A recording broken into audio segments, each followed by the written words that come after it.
දැන් අද සාකච්ඡාව අපිට ගොඩාක් බලාපොරොත්තු වෙන මේ උදේවැය ඥානය පිළිබඳව. ඉතින් ඒකෙදි තව විශේෂ සිද්ධියක් වුණා මේකෙදි තවත් එක්තරා මේ ඕස්ට්‍රේලියාවේ ඉන්න මහත්තයෙක් ඇවිල්ලා හිටියා. එතුමා මීට පෙර මගෙන් ධර්ම කරුණු ටික අහගෙන තිබුණ ඔක්කොම ටික ධර්ම අනිච්ච දුක්ඛ අනාත්ම කියන්නේ මොකද්ද? කොහොමද මෙනෙහි කළුත්තේ? මොකද්ද මෙනෙහි කළුත්තේ කියන කාරණාව අපි මං හිතන්නේ මේ අපේ අත්දැකීම් ගනිද්දී එයාගෙන් මුලින්ම ගත්තා නම් එතුමගෙන් ගත්තා නම් හොඳ වෙනවා. ඒකට හේතුවක් තියෙනවා. දැන් අපි මේ ගොඩාක් වෙලාවට මේ භාෂාවක් පිළිබඳව මේවට ලොකුවට ඇලෙනවා ගැටෙනවා. අද පාලි හොඳයි, සිංහල හොඳයි, හෙළ භාෂාව හොඳයි, මූල මාගදී තමයි බුද්ධ භාෂිතය. දැන් ඔහොම කියන නොඑක් වර්ගයේ මූල භාෂිතය හොයන්න ගන්නවා. ඔය වගේ මේ භාෂා පදත් එක්ක අරගෙන නොඑක් පාලිලා ඉන්නවා. දැන් අන්නේ පාලිලා අතරේ කිසිම පාලියක් නැති. මේ ඉංග්‍රීසි විතරක් දාන්න කෙනෙක් ඉංග්‍රීසියෙන් බණ ටික අහගෙන මේ අනිච්ච දුක්ඛ අනාත්ම කියන්නේ මොකද්ද කියලා තෝරාගෙන ඒක කර්මස්ථාන කියන ඒවත් තමන්ගේ භාෂාවෙන් තෝරගෙන ඒ තමන්ට තේරෙන භාෂාවෙන් තමන් තෝරාගෙන ඒ අදහස මෙනෙහි කළා. අර කාලසිටු පුත්‍රයාට ධර්ම දේශනා කරා වගේ අදහස වැටහෙවා වචන අමතක වේවා. දැන් මම ඔක දිගින් දිගට විස්තර කරලා දීලා තියෙනවා. ලෝකේ විද්‍යාවල් හොයා ගන්නවා. නොඑක් විද්‍යාත්මක කරුණු හොයා ගන්නවා. ඒ විද්‍යාත්මක කරුණු හොයාගත්තේ එයාලා ඒ ඉංග්‍රීසි හරි මොකක්ද තමන්ගේ භාෂාවෙන් තමයි හොයාගත්තේ. දැන් පයිතගරස් ගත්තොත් පයිතගරස්ගේ තියෙන මූලික ඔහුගේ ඔය දන්නේ ග්‍රීක හරි ජාතිකයේ අන්න එයාගේ ඒ ග්‍රීක භාෂාවෙන් හරි මොකකින් හරි හිතලා තමයි එයා ඒක හොයාගත්තේ. හැබැයි හොයාගත්තට ඒ හොයාගත්ත භාෂාව දැන් ඒක ඉංග්‍රීසියට පරිවර්තනය කළා, ඉංග්‍රීසියෙන් සිංහලට පරිවර්තනය කළා. අපි තෝරගත්ත අපේ සිංහලෙන් උගන්න අපේ ගණිත 10 පන්ති ගණන් ටීචර් උගන්න එක තමයි අපි තෝරගත්තේ. ඒතර හොයාගත්ත කෙනාගේ හොයාගත්ත භාෂාව ඕනේ. හැබැයි මේ පරිවර්තනයේදී අර මූලධර්මයේ පටහැන්නේ වෙලා තිබුණොත් මූලධර්ම පරස්පරන වරද්දලා තිබුණොත් එහෙනම් පරිවර්තනය වචන පරද්දලා අන්නේතර අපිට තේරෙන වෙන එකක්. එහෙනම් අපිට හොඳට තේරෙන යම් කිසි කෙනෙක් දැන් අපි ගත්තොත් එම නිව්ටන් තෝරාගත්ත නිව්ටන්ගේ න්‍යායය අපි තෝරාගත්ත නිව්ටන් න්‍යායය දෙකම එකයි. පයිතගරස් තෝරාගත්ත පයිතගරස් න්‍යායය අපි තෝරාගත්ත පයිතගරස් න්‍යායය දෙකම එකයි. එහෙනම් අපි මේ න්‍යායක් තෝරගන්නදී අපිට භාෂාවක් උපකාර වෙන්නේ නැහැ. භාෂාව නෙමේ ඕන න්‍යායය. ඒක තමයි කාලසිටු පුත්‍රයාට තථාගතයන් වහන්සේ දේශනා කරන්නේ මේ අදහස වැටහෙවා වචන අමතක වේවා. එහෙනම් අපිට හොඳට පැහැදිලි මේ යම් විදිහක් අවබෝධයක් එන්නේ වචන වලින් නෙමේ අදහසින්. ඒ අදහස හරියට තමයි ඔළුවට ගියා නම් අන්න ඒක Tamanට ප්‍රඥාව ගෝචරව තේරෙනම් ඒක තමයි දහම අවබෝධන උමනා වෙන්නේ. අපි මේ කර්මස්ථාන මොන කර්මස්ථානයක් කිව්වත් සෑම කර්මස්ථානකම තියෙන එකම අදහසක්. අන්නේ අදහස තමයි මම විස්තර කරලා දුන්නේ ඒ තුමටත් විස්තර කරලා දුන්නේ ඒකයි. මෙන්න මේ අදහස මෙනෙහි කරන අදහසෙන් නිවන් මඟ වෙලා හිත නිදහස් වෙනවා. ඇරෙන්න වචන වලින් නිදහස් වෙන්නේ නැහැ. ඒක සිංහල පිරිස අච්චර 100ක් විතර ඉද්දි විශේෂයෙන් පළවෙනි දෙවෙනි තුන්වෙනි දවස් වල හොඳට වැඩිච්ච කෙනෙක් වුණා. ඒ ඉංග්‍රීසි ජාතිකයෙක් වුණාට ඕස්ට්‍රේලියානු ජාතිකයෙකුට බොහොම තරුණ වයසේ ඉන්න ළමයෙක්. ඊතුමට හොඳට වැඩුණා. එතන ඒ ඊතුමගේ අත්දැකීම අවශ්‍ය වෙන්නේ අපිට දැන් මේ භාෂාවකින් තොරව ඒ කියන්නේ සිංහල හරි පාලි හරි හෙළ භාෂාව හරි කියන භාෂාවකින් තොරව මේ නිවන් මාර්ගයේවත් ඒ ආර්ය අෂ්ටාංග මාර්ගයේ චතුර්ථ ධ්‍යාන දක්වා දැහැන වඩන්න පුළුවන්කමක් තියෙනවා හැංගීමෙන්. අන්න ඒක අතිශය වැදගත් වෙනවා. මොකද දැන් උඩට ගියාට පස්සේ අපිට අරූප දැහැන වලට ගියාම වචන පද මොකුත් නැහැ. වචන කතා කරන විදියක් නෑ. අරූප දැහැන කොහොමද වචන කතා කරන්නේ? හැබැයි නිවීමේ ශාන්තිය මෙනෙහි කරන හැංගීමෙන් අර දැන් මුලදිමත් අපේ ධ්‍යාන හතර වඩා ගැනීම නිසා නිවනේ ශාන්තිය දුටු නිවන් ශාන්තිය හිත තියාගන්න කියනවා. ඒවත් මුඛ නිමිත්තේ හිත තියාගන්න කියනවා. දැන් මුඛ නිමිත්ත ප්‍රමුඛ වෙච්ච නිමිත්ත හිත තියාගන්න දුටු නිවන් ශාන්තියක් තියෙන්න ඕන. අන්නේ දුටු නිවන් ශාන්තිය කියනක වචන පද ඉක්මවපු එකක්. ඒක වචන පද උනා නම් එහෙනම් අපි සිංහල දන්න හෙළ භාෂාව දන්න කට්ටිය විතර නිවන් දකින්න හම්බෙන්නේ. එහෙම කතන්දර මේකේ නෑ. මේකේ තියෙන හැඟීමක් අවබෝධයක්. අවබෝධයෙන් ගත හැඟීම ඇරෙන්න. නැතු මේ වචන පද සිංහලෙන් ඉගෙන ගත්තේ, පාලියෙන් ඉගෙන ගත්තේ, සංස්කෘතෙන් ඉගෙන ගත්තේ මොකකින් හරි කමන්නේ. හැබැයි නිරුක්ති හදන්න පුළුවන් ලේසිම භාෂාව තමයි හෙළ භාෂාව. ඒ ලේසියෙන් නිරුක්ති හදන්න පුළුවන් භාෂාව. හැබැයි අපේ අදහස හරියටම අදහස අපිට යන්න කියලා දෙන්න පුළුවන් නම් අන්නේ කියලා දෙන්න පුළුවන් භාෂාවකින් මේක වැඩෙන්නේ අදහසින්. ඒ හැඟීම අදහස ගන්න පුළුවන් නම් ඒ මාර්ගය වැඩෙන්න ගන්නවා. ඉතින් අන්නේ ඒ අත්දැකීම ලබා ගැනීම සඳහා අපි ඉස්සෙල්ලා මම හිතන්නේ පෝල් මහතාගෙන් අත්දැකීම අරගනිමු. ඒතකොට මම හිතන්නේ ඒක ටිකක් වැදගත්.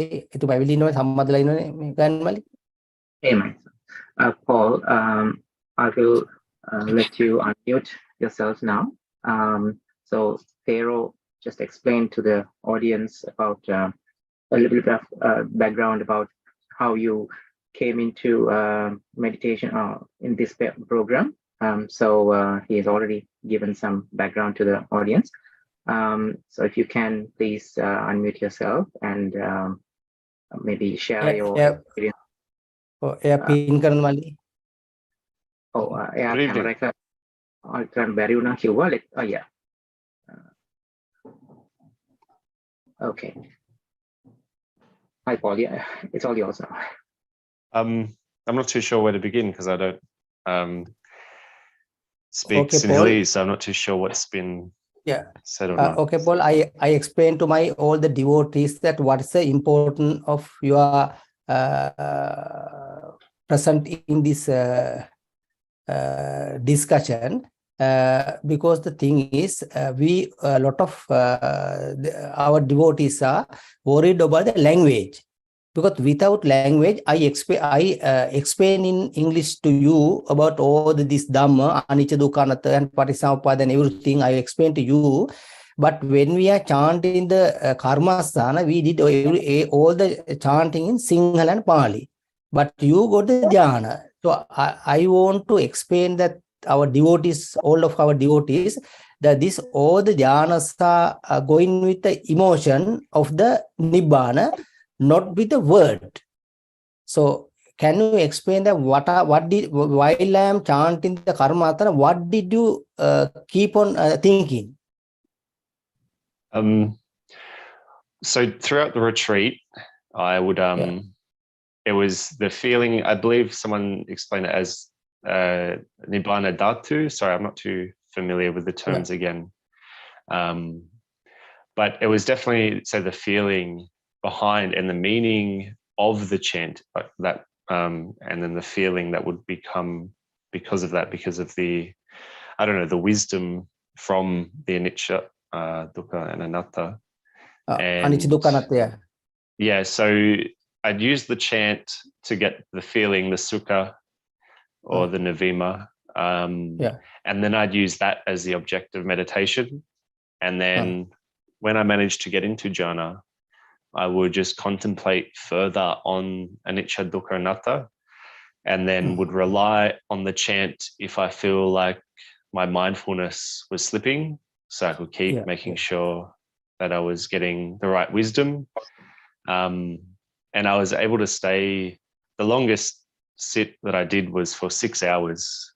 And and so I would be willing to say that I was at the very least in the first or second jhana for nearly the majority of that time, because of the feeling or the sukha of the nibbana from that. And yeah, so it was definitely more without the explanations of the proper meaning of the words from yourself, Venerable. So I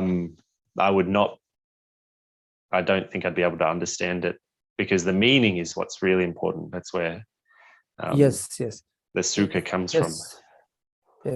That's what I want, Paul, the feelings, the feeling about anicca, dukkha, anatta, that is we are taking to the first, second, third, fourth dhyana, not the word, because you have keep on thinking, that means that thinking of the meaning of the words, anicca, dukkha, then feel it, you get the feeling.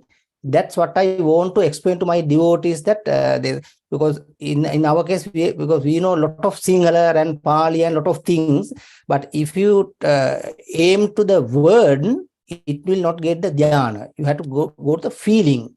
That's why there's a mukha nimitta called, it's called the already you have you have already some nibbana. So whatever the nibbana you have achieved up to now, you have to focus to that one. That's a feeling, not a word. That's what I want. Yeah.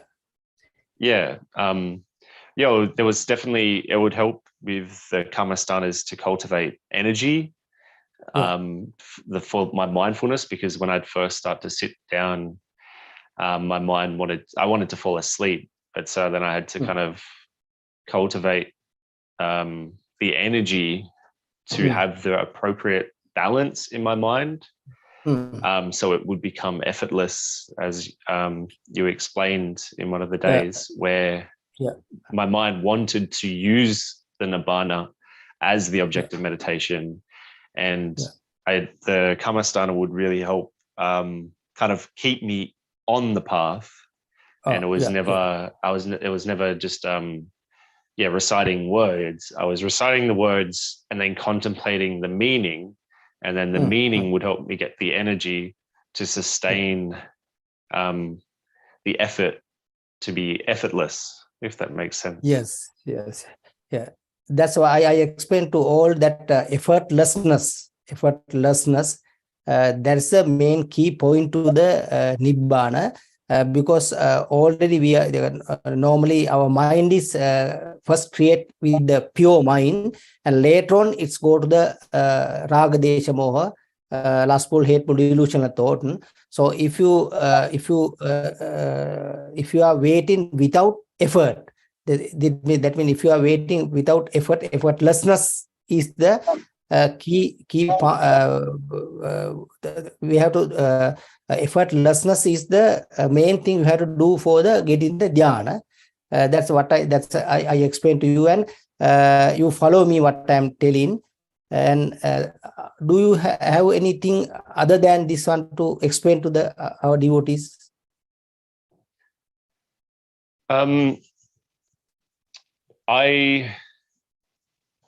So I've done a lot of, say, Anarya meditation up until this retreat, and so the depth of the meditation, say, practicing alongside all the devotees was a lot more richer, a lot more easier, and so I think that's compounded with the, just saying the effortless of it. I'd never even thought that I'd be able to sit, say, for the 6 hours, and then be able to contemplate so consistently, because I noticed if I had too much energy, I was trying to get further, so I knew how to back off and just let it, say, be content and not have, say, raga for just even a rupa jhana. It was just about staying, keeping it where it was. Other than this one, you got some light body. Can you explain a little about? So on the third day, I think I skipped the third jhana. I went to the fourth, and it was just very bright, intense. Kind of started above my head, but then from there, nearly for the rest of the retreat, it was all my meditations would nearly go the same. I'd want to sit down to meditate, and I'd have to cultivate the right mindfulness. That was where the Karmasthānas were really helpful to get the balance in my mind. And then from there, it'd be nearly like first jhana, second jhana. I'd skip third, and then I'd just be sitting there with the light body. And if I ever, say, fell out of that, I was just contemplating Dharma with the Karmasthāna again with the, using the Karmasthāna to contemplate the meaning, just for more wisdom, I suppose. Okay, Paul, thanks a lot for the sharing your experience with our devotees. I had mainly want that only the feeling, not the word, the feeling is the key thing that you are taking to the dhyana. That's what I have already explained to all the devotees. But the thing is, some people it is very difficult to get these feelings of the nibbana. So I think you have followed the correct path and correct way and got the results. Thank you, and I wish you all the best and have the supreme bliss of nibbana at the end. Thanks for you. Thank you very much. Okay. Thank you, Paul. Thank you very much, and many merits to you for joining.